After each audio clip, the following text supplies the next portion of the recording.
Hello students, I hope you all are doing good. So the topic that we are going to discuss today is electromagnetic induction, NCERT section 6.6, example 6.6 and 6.7.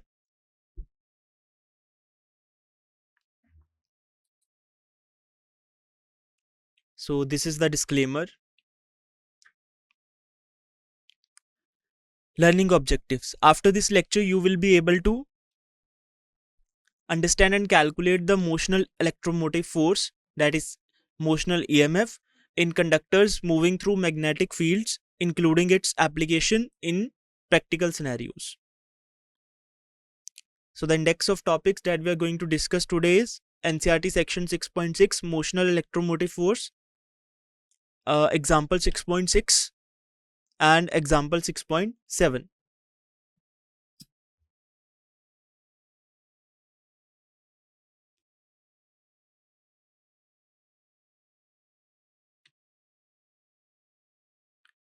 So motional electromotive force definition.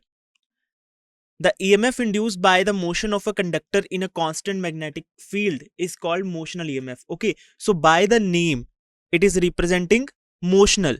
Okay, it means due to motion. So the EMF induced by motion of a conductor in a constant magnetic field is called motional EMF. Okay, we are moving a conductor in the constant magnetic field. Okay, how we are moving that conductor, we are going to see it.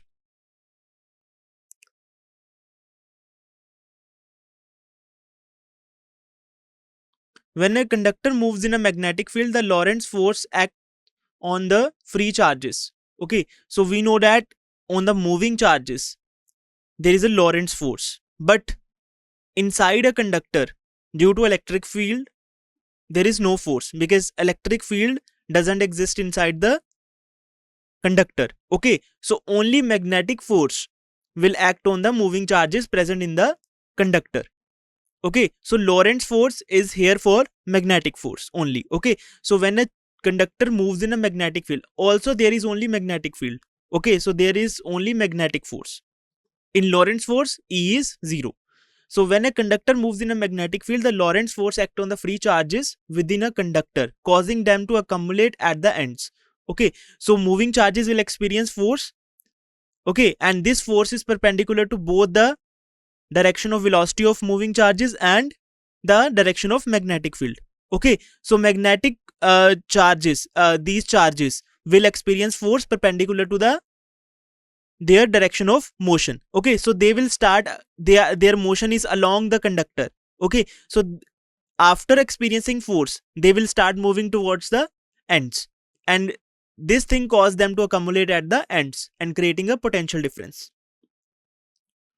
Okay, so understanding the concept of motional EMF, consider a rectangular conductor PQRS placed in a uniform magnetic field B that is perpendicular to the plane of the conductor as shown in the figure 6.10. Okay, so here is the diagrammatic representation. So you can see there is a magnetic field. It is represented by cross sign. It means that magnetic field is perpendicular to the plane and inwards. Okay, and there is a conductor PQRS, and the PQ arm is free to move. Okay, so we are moving this PQ arm towards the SR arm. Okay, length of this PQ is L, and this RQ is X at any instant. Okay, so figure 6.10, the arm PQ is moved to the left side. As we can see, PQ arm is moved to the left side, thus decreasing the area. So decreasing the area of this loop PQRS, this loop. And since we are moving this PQ towards left, we are decreasing the area of rectangular loop. This movement induces a current I as shown. Okay, so you can see the direction of arrows. So current will induce in this direction, in clockwise direction. Okay, so let the rod PQ is free to move and is being pulled to the left with a constant velocity v, as you can see in the diagram. Okay, let the length of the conductor PQ is L. It is also given in the diagram, and RQ is X. Thus area of the loop, then area of the loop will be at any instant when PQ is at then where Q point is at a distance of x from R. At that instant, area of the loop is A equal to PQ. This is a rectangular loop, so PQ into RQ, which is L into X. This is the area of the loop initially. Magnetic flux through the loop PQRS. So what is the magnetic flux? That is phi B equal to magnetic field into area. So BA cos theta. Cos theta, theta is the angle between the area vector and magnetic field. Okay, so loop is perpendicular, plane of loop is perpendicular to magnetic field. That is, area vector of this loop is parallel to this magnetic field. Okay, so theta will be 0 degree, so cos 0 degree 1. So therefore BA. Okay, and A we have area we have calculated. What is the area initially? LX. So BLX.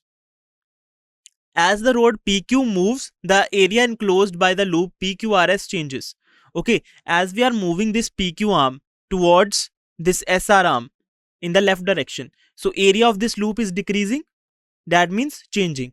Since area is changing, this flux will also change. Okay, therefore flux through the loop changes, and we know that according to the Faraday law of electromagnetic induction, EMF is induced when there is a change in magnetic flux with respect to time. Okay, so magnetic flux is changing. Okay, that's why EMF will be induced, and due to EMF induction, current will be induced in the loop. So according to Faraday's law, the induced EMF is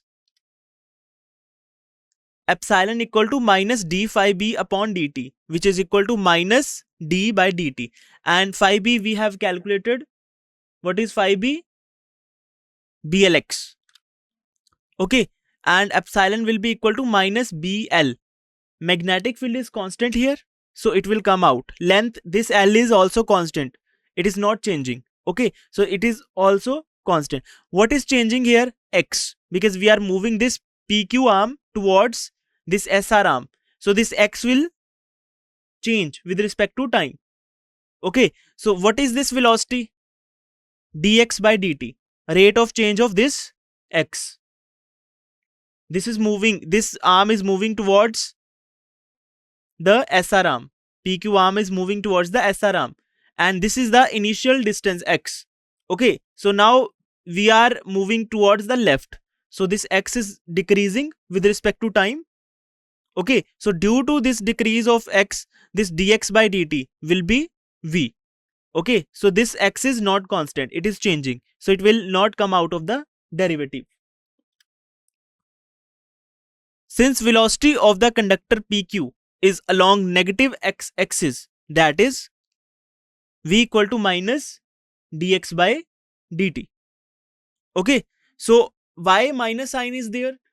Because velocity is in, according to sign conventions, it is towards negative x-axis. Okay, also this x is decreasing, that's why negative sign is there. The change of x dx is negative. Okay, also according to sign conventions, direction of velocity is towards negative y-axis. That's why v equal to minus dx by dt. So minus dx by dt in this expression will become v.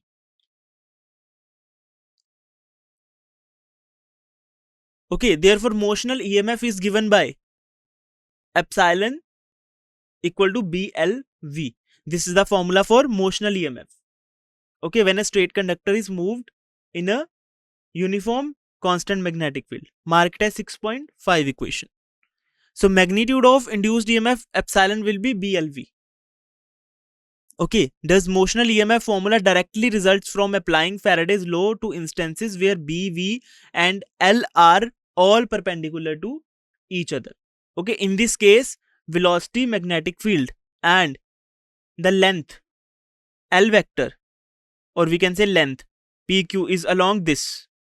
So this length is perpendicular to velocity and magnetic field is perpendicular to both velocity and this length. So Faraday law is directly applicable here to instances where B, V and L. This is a special case when all the three quantities B, V and L are perpendicular to each other. Then induced EMF will be equal to epsilon equal to BL V.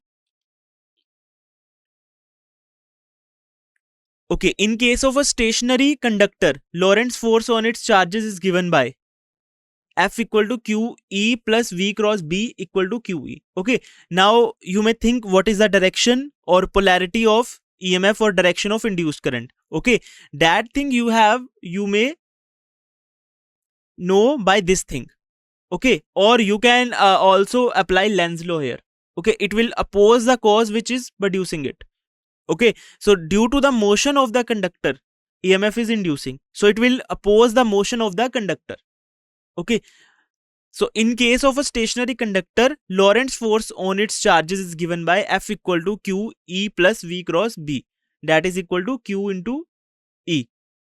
Okay, because when conductor is stationary, velocity will be 0, so this V cross B will be 0. So force is due to Q into E. Okay, since V equal to 0, force on charge must arise from the electric field term E alone. Okay, but there is no electric field present in the space, only magnetic field is there. Then how Lorentz force is experienced by the charges? Okay, so Lorentz force is being experienced even if the conductor is stationary. Okay, since V equal to 0, force on charge must arise from the electric field E alone. Therefore, to explain the existence of induced EMF or induced current, okay, so EMF is inducing and current is also inducing. We are changing the magnetic field only. Okay, conductor is stationary. This is the another method.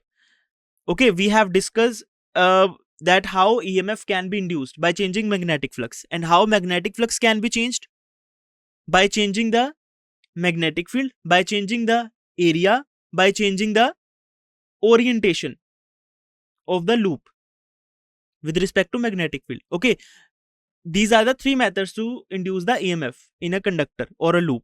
Okay, so to change the orientation, the application of change of orientation is used in the EMF induced due to the change of orientation of the loop is the principle of the AC generator. Okay, that we are going to discuss in the last of this chapter. Okay, but the change of area we have discussed in motional EMF due to the velocity of the conductor, area is changing, due to which magnetic flux is changing and EMF is induced. Now, if conductor is stationary, we are only changing the magnetic field with respect to time. Okay, conductor is stationary, so V cross V will be 0 and Lorentz force on the charges will be equal to F equal to QE. Charges present inside the conductor will be F equal to QE. Okay, mark it as 6.6 equation. Okay, so therefore to explain the existence of induced EMF, so EMF is induced, so we have to explain the existence. Then how EMF is inducing even if velocity of the conductor is 0. Okay, so magnetic force is 0, electric force is there, but there is no electric field. Then how forces on the charges is there? So to explain the existence of induced EMF or induced current, we must assume that a time varying magnetic field induces an electric field. Okay, so this is the explanation that how electric field is existing there. So time varying magnetic field induces an electric field. This induced electric field can cause charges to move, resulting in the induced current. It must be noted that electric fields produced by static electric charges have properties different from those produced by time varying magnetic field. Okay, so it is very important point, okay, that induced electric field is different from the electric field that we have discussed in electrostatic. Okay, that we have discussed in electric charges and fields. Okay, so it must be noted that electric field produced by static charges, this electric field is produced by time varying magnetic field, and the electric field produced by static charges that we have discussed in electric fields and electric charges and fields. Okay, so they both Both type of electric fields have different properties. Okay, the induced electric field form closed loops. Okay, we have discussed in the electric charges and fields that electric field doesn't form closed loops. Okay, that electric field is produced by static charges, but the induced electric field, that is time varying, that is induced due to time varying magnetic field, forms closed loops. That is the major difference between them. So they have different properties. Thus, a changing magnetic field with respect to time can exert a force on the stationary charges. Okay, so changing magnetic field with respect to time induces electric field and exert a force on the stationary charges. This is fundamental significance of Faraday's discovery that shows the relation between electricity and magnetism. Okay, so due to the change in the magnetic field, we are inducing the electric field, inducing the current, inducing the EMF. Okay, and in the moving charges and magnetism, due to the flow of current, due to the moving charges, we have seen that magnetic field is producing. Okay, so this is the fundamental significance of Faraday's discovery that shows the relationship between the electricity and magnetism. So time varying magnetic field is producing electric field. So this is relation between electricity and magnetism. In the previous section, expression for motional EMF is derived by using Faraday's law. The motion EMF expression can be derived from the Lorentz force, which is the force experienced by charged particle moving in a magnetic field. Okay, so motional EMF expression can be derived from the Lorentz force, which is the force experienced by the charged particle moving in a magnetic field also. Okay, we have derived the expression for motional EMF by using Faraday's law. Now we are going to derive the motional EMF expression by using the Lorentz force, that is force experienced by charged particles. Okay, so figure 6.10 again. Consider a rectangular conductor PQRS and conductor PQ of length L. The rod is moving with velocity V in a uniform magnetic field B, as we can see in the diagram.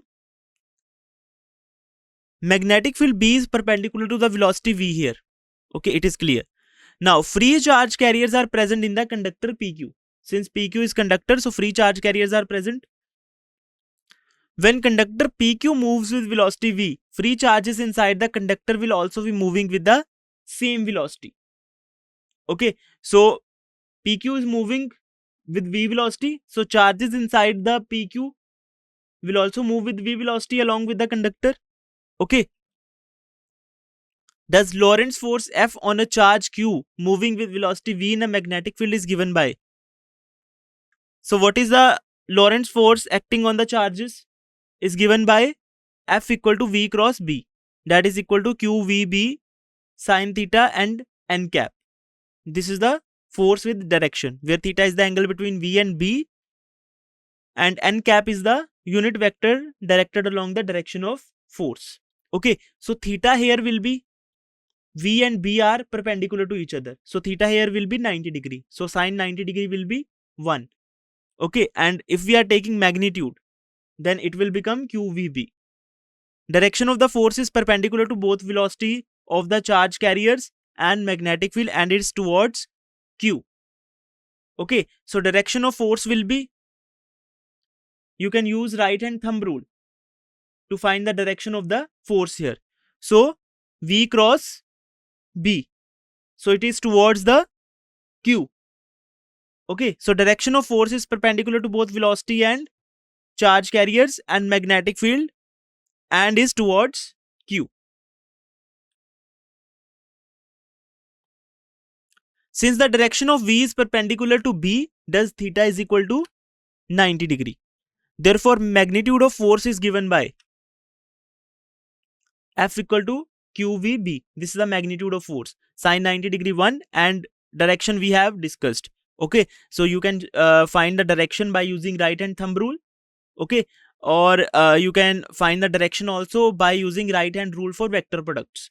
Okay, so align your fingers in the direction of velocity and curl them towards magnetic field, and thumb will give the direction of the force.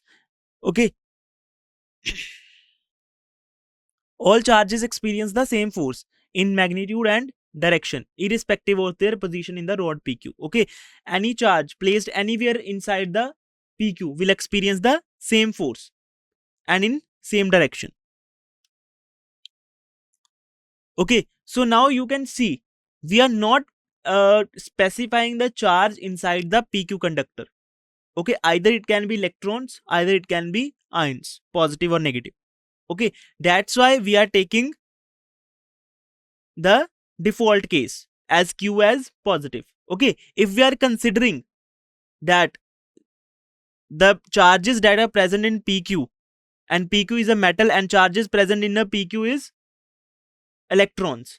Okay, then force on the electrons inside the PQ conductor will be in the direction towards P. Okay, if we are taking electrons, then the direction of force will be reversed. Okay, the direction of force according to right hand rule for vector products is defined or specified for the default case, that is for positive charges. That is, align your fingers in the direction of V velocity and curl them towards magnetic field, and thumb will give the direction. Okay, if the charges are negative, then this force direction will be exactly opposite to that. Okay, if electrons will be considered as charge carriers or free charges, then direction of force will be towards P. But here we are talking about generalized or default case where charges are free charges are taken as positive. So direction of force on the charges will be towards Q. So work done W in moving a charge Q from P to Q is given by W equal to QVB into L. Okay, so work done is equal to force into displacement. Okay, so force is towards Q. Okay, and from moving charge from P to Q, and length of PQ is L. So displacement is, total displacement is L. So work done will be force into displacement, that is QVB L. Since force and displacement in the same direction, so cos theta cos 0 degree will be 1. So directly F into displacement. Induced EMF epsilon is defined as the work done per unit charge. So epsilon will be equal to W upon Q. So substituting the expression for work done, we have epsilon equal to QVBL upon Q.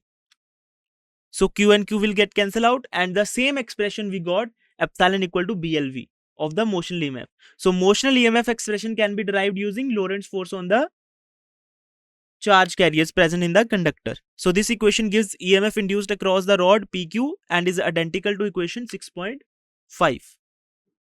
Okay, so example 6.6. A metallic rod of 1 meter length is rotated with a frequency of 50 revolutions per second. So what is this? Nu. Okay, 50 revolutions per second. Now, with one end hinged at the center and other end is at the circumference of the circular metallic ring of radius 1 meter about an axis passing through the center and perpendicular to the plane of the ring.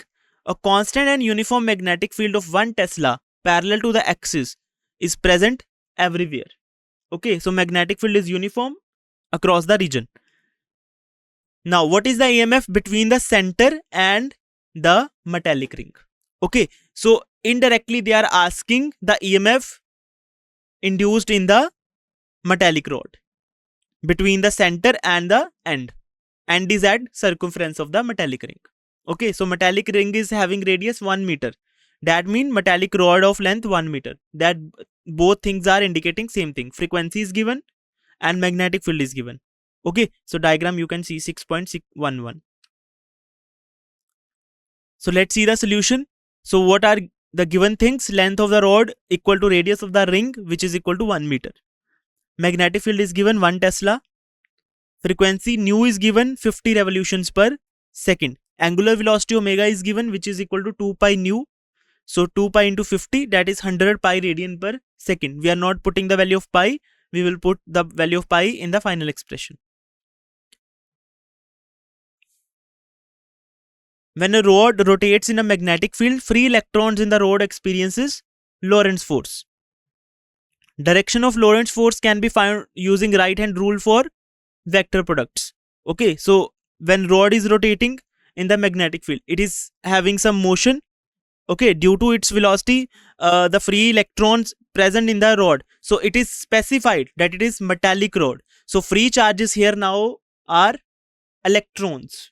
Okay, so electrons will experience Lorentz force due to the motion of the metallic rod, along with, so free electrons will also be in motion, so due to which they will experience Lorentz force. Direction of Lorentz force can be found using right hand rule for vector product, and electron move towards the outer end. Okay, now you can see how this rod is moving in the anti-clockwise direction. It is shown in the figure. Okay, so at any instant, direction of velocity will be tangential. Direction of linear velocity will be tangential to this point, and towards the, according to angular velocity, it is moving anti-clockwise, so it will be towards this, as shown by the arrow. Okay, so align your fingers in the direction of velocity, linear velocity of the rod at any instant which is tangent to the circle. Okay, and curl them towards the magnetic field. So thumb will point towards the center, but it is, the direction is defined for default case, positive charge. Here direction is, here free charges are electrons that are negatively charged. Okay, so thumb is pointing towards center, but in the case of electrons, when that are negative charges, so direction of force will be reversed. So direction of force will be towards Q, towards the end. So hence electrons move towards the outer end of the rod. Separation of charges generates an EMF. So separation of charges will be there. Electrons move towards the free end, that is towards Q. Okay, so electrons will move towards this. So towards center, there will be accumulation of, there will be positive charge. Okay, due to the movement of electron towards Q. So separation of charges generates an EMF across the ends of rods.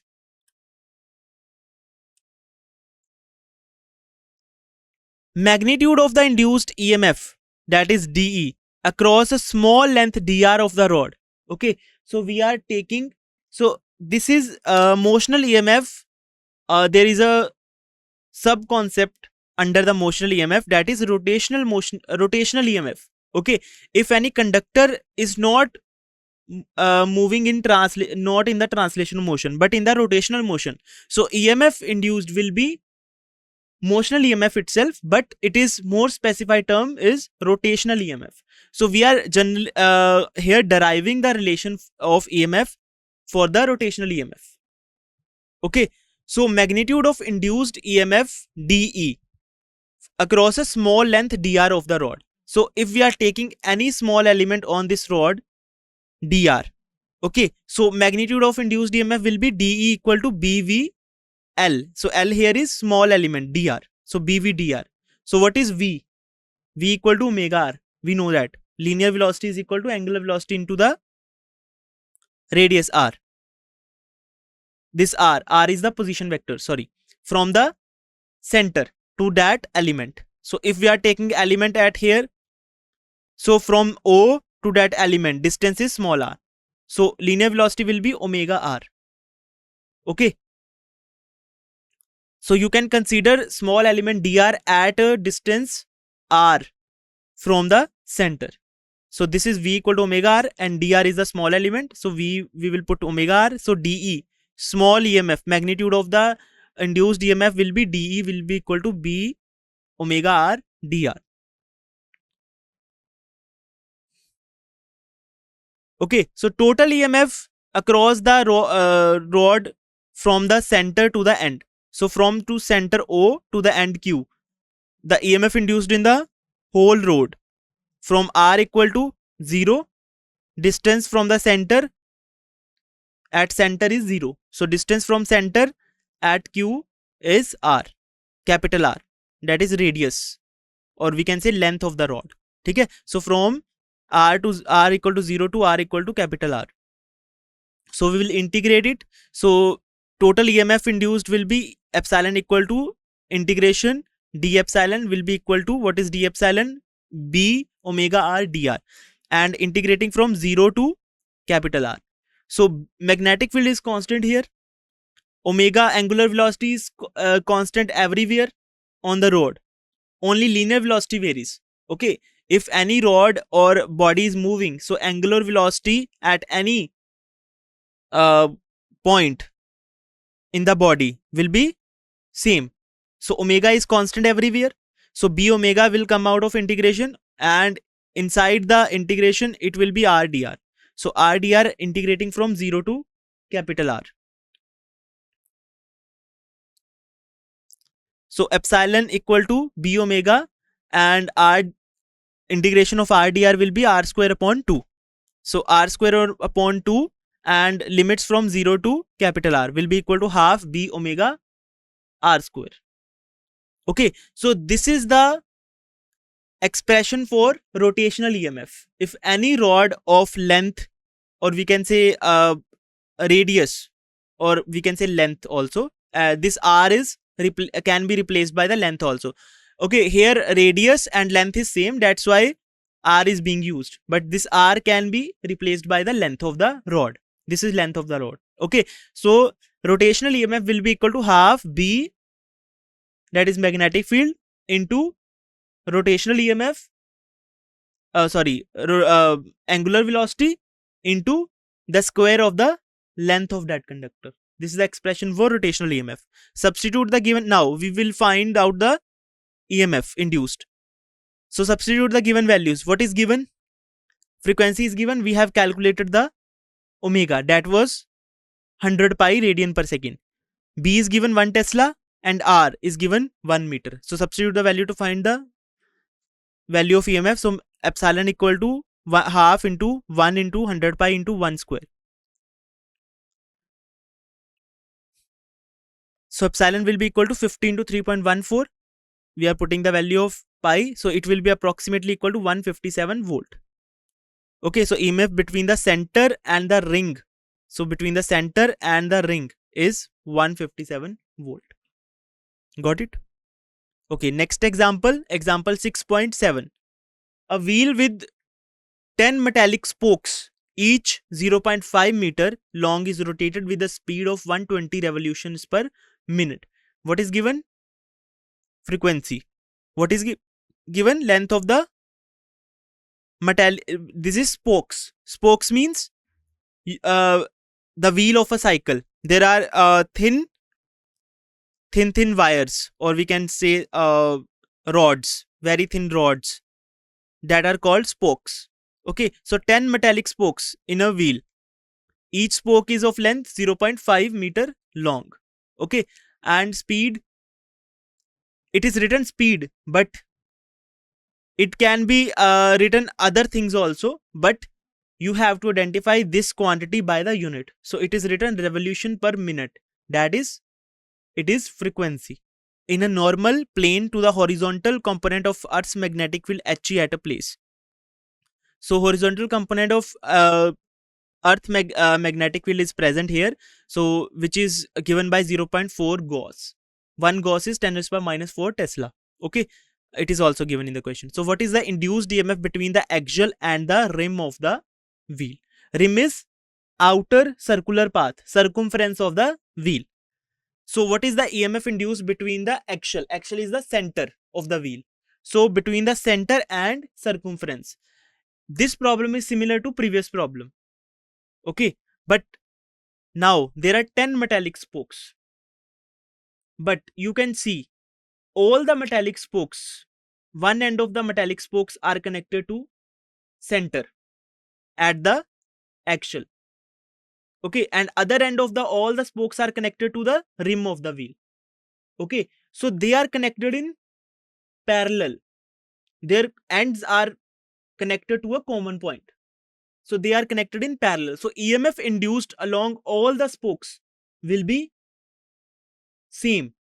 So we can find the EMF induced across one spoke. So it will be EMF induced across all the spokes. Okay, so the net EMF induced across the axial and rim of the wheel will be same. That is EMF induced in all the wheels, all the spokes. So that will be same and all are in parallel. So EMF across all the EMF is also potential difference, also a voltage, type of voltage. Okay, so EMF induced across all the spokes is same. So EMF induced between the axial and the wheel will be same as EMF across one spoke. Got it? So let's see the solution. So we will use the formula that we have derived in the previous example. Okay, so length of the spokes is given L equal to 0.5 meter.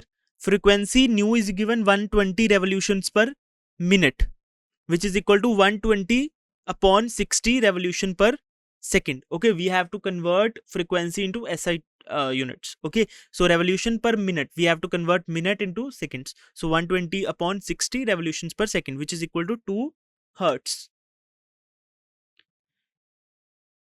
Magnetic field B equal to HE, which is equal to 0.4 Gauss, which is equal to 0.4 into 10 to the power minus 4 Tesla. Okay, so induced EMF between the axial and the rim of the wheel. So epsilon equal to half B L square omega. We have derived in example 6.6 half B omega R square. So I have explained there that radius, in that equation, radius of this circular ring and the length of the rod was same. That's why we are using these terms interchangeably, radius and length. Okay, but in actual expression, that R is representing the length of the metallic rod. Okay, so here L is the length of the spoke. So EMF induced will be equal to half BL square omega, derived in example 6.6. Where B is magnetic field, L is the length of the spokes, and omega is the angular velocity of the wheel. So angular velocity of the wheel we will calculate. We know the frequency. So omega is equal to 2 pi nu, 2 pi into 2, which is equal to 4 pi radian per second. So substituting omega equal to 4 pi, then induced EMF will be equal to half BL square omega half into BL square into 4 pi, which is equal to 2 pi BL square. Okay, now substituting the value of B and L also. So B is here 0.4 into 10 to the power minus 4 and L is 0.5 meter. So epsilon will be equal to 2 into 3.14 into 0.4 into 10 to the power minus 4 into 0.5 into 0.5. So epsilon will be equal to 3.14 into 10 to the power minus 4 into 0.2. So finally it will be equal to 6.28 into 10 to the power minus 5 volt. So this is the EMF induced across one spoke.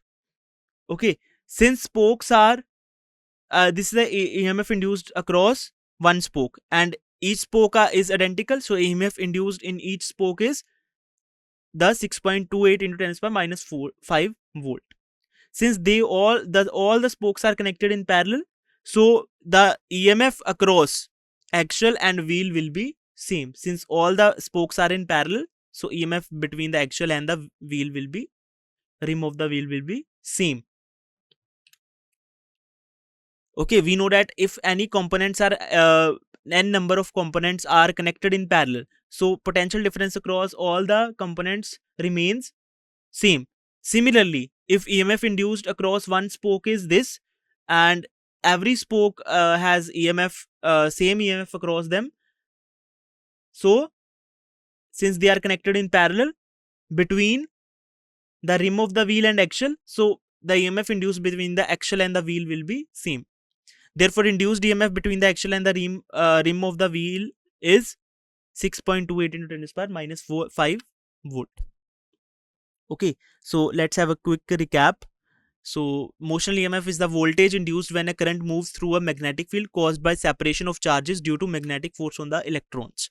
The formula for motional EMF is epsilon equal to BLV.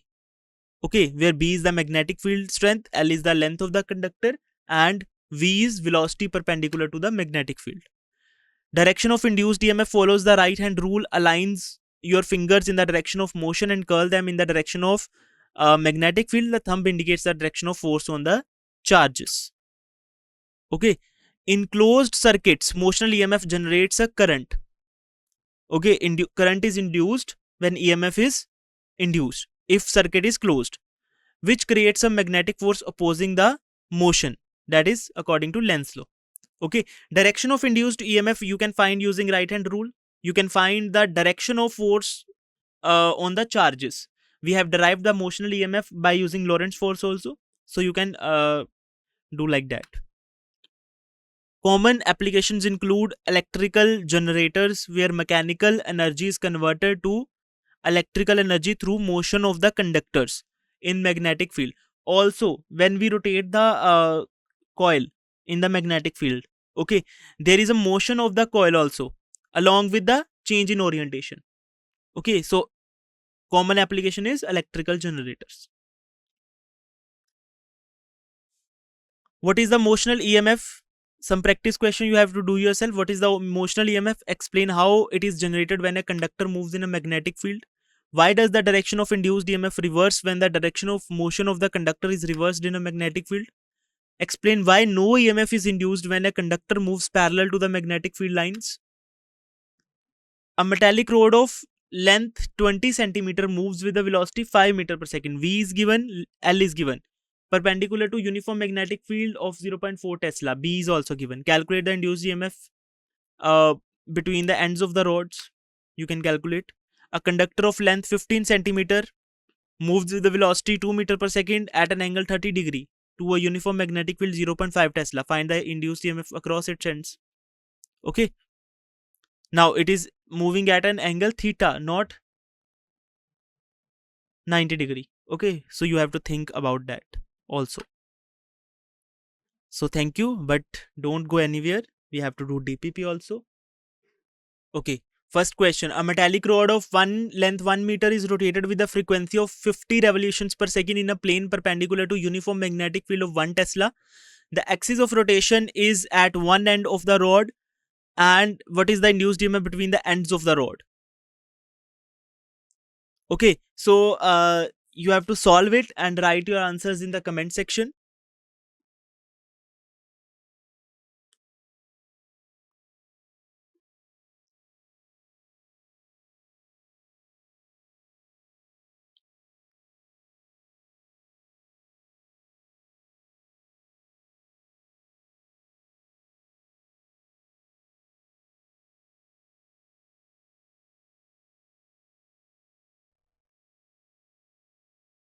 Okay, third option. ठीक है. A wheel with 10 metallic spokes of 0.5 meter each rotates at 120 revolutions per minute in Earth's magnetic field 0.4 goes. The induced EMF between the axle and rim is. Okay, this is the same question. Okay, first option. A straight conductor PQ of length L moves perpendicular to magnetic field with velocity V. The motional EMF induced across PQ is. Yes, first option. In a stationary conductor placed in a time-varying magnetic field, the induced EMF is due to Lorentz force from magnetic field, electric field produced by time-varying magnetic field, motion of free charges, or static electric charges. Yes, B. A rectangular loop with movable arm PQ length L is pulled left with velocity speed V in uniform magnetic field perpendicular to the loop. The induced EMF is.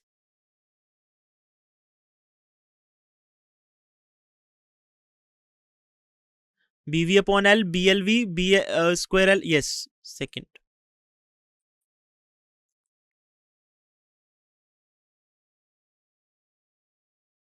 Okay.